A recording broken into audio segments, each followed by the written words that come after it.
नमस्कार, मैं संजुक्ता और आप देख रहे हैं स्ट्रीट बज़ न्यूज़। आज हम भारतीय स्वतंत्रता दिवस की 75वीं वर्षगांठ मना रहे हैं और मैं उन सभी स्वतंत्रता सेनानियों को नतमस्तक नमन करती हूं जिन्होंने देश को आज़ादी दिलाने में अपनी कुर्बानियां दी हैं।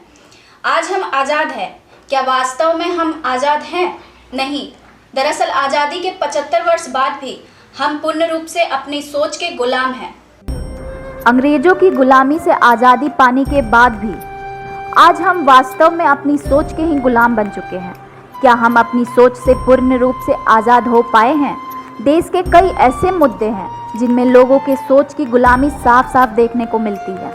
अपनी सोच की गुलामी से हमारा अर्थ ये है कि देश में नकारात्मक घटना जैसे महिलाओं के साथ सामूहिक दुष्कर्म, दहेज के लिए प्रताड़ना, बेटियों को जन्म लेते ही मार देना, बेरोजगारी, नक्सलवादी आदि को आए दिन अंजाम दिया जाता है, जिसका नतीजा सभी देशवासियों को भुगतना पड़ता है। अक्सर ऐसा काम वही लोग करते हैं जिनके पास या तो सोच की कमी होती है या फिर उनकी सोच पर पुराने ख्यालातों ने कब्जा कर रखा होता है। हमारे देश में बेटियों, बहुओं को देवी का स्थान दिया जाता है, लेकिन क्या वास्तव में देश की बहू बेटियां सुरक्षित हैं? कहने को तो हमारा देश 75 साल पहले ही आज़ाद हो चुका है, लेकिन क्या अब भी देश की महिलाएं आज़ाद हो पाई हैं? क्या दरिंदों के हवस के शिकार से खुद को सुरक्षित रख पाई हैं? क्या आज भी महिलाओं को अपने हक के लिए लड़ने दिया जाता है? क्या आज भी वो अपने मनपसंद कपड़े पहन सकती हैं? सबसे बड़ा व अहम सवाल, क्या आज महिलाएं देर रात तक घर के बाहर सुरक्षित हैं? इन सभी सवालों का बस एक ही जवाब है और वो है नहीं। आए दिन यह सुनने को मिलता है कि देश की बहू बेटियां सामूहिक दुष्कर्म का शिकार हो रही हैं, तो किसी के ऊपर एसिड फेंक दिया जाता है, तो कहीं दुष्कर्म करने के बाद उनकी बेरहमी से हत्या कर दी जाती है। सिर्फ हमारे देश की महिलाएं ही नहीं, बल्कि इन सब नकारात्मक सोच का शिकार तो अक्सर विदेशी महिलाएं भी हो जाती हैं। लड़की अगर देर रात तक बाहर है तो उन पर लोगों की बुरी नज़र जाती है। लड़कियां व खुली सोच वाली महिलाओं के पहनावे और ओढ़ावे पर अक्सर समाज के लोगों द्वारा टिप्पणी की जाती है।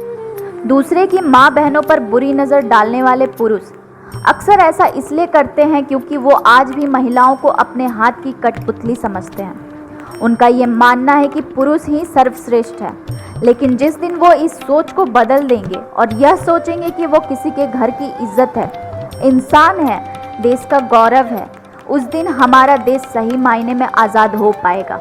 आपको बता दें कि आज भी हमारे देश में ऐसे कई गांव व कस्बे हैं जहां सही और उचित ढंग से विकास न हो पाने के कारण शिक्षा के महत्व को लोग समझते ही नहीं, जिस कारणवश लोग बेटियों को पढ़ने से रोकते हैं। उनका यह मानना है कि बेटियां केवल शादी ब्याह कर अपनी गृहस्थी संभालने के लिए जन्मी हैं। ज़्यादा पढ़ लिख कर क्या करेंगी? आखिर करना तो इन्हें चूल्हा चौकी ही है, इसलिए इन्हें घर के कामकाज ही सीखने चाहिए। ऐसे में विकास की कमी लोगों की सोच को पूर्ण रूप से विकसित होने से बाधित कर रही है। उचित शिक्षा की कमी लोगों को आगे बढ़ने व जागरूक होने से रोक रही है। ऐसे पिछड़े इलाकों में विकास दर ना के बराबर है और ऐसे में आज़ादी के जश्न को मनाने का कोई महत्व नहीं रह जाता। हालांकि ऐसा नहीं है कि पूरे देश में एक जैसी स्थिति है। आजकल ज़्यादातर लोग खुद को और अपने परिवार के सदस्यों को, खासकर लड़कियों को शिक्षित करने के साथ उन्हें अपनी ज़िंदगी उनके हिसाब से जीने की पूरी आज़ादी दे रखे हैं। लेकिन देश में ऐसे माहौल का डर देश के हर माता पिता को सताता है और इस वजह से इस सोच को बदलना बेहद ज़रूरी है।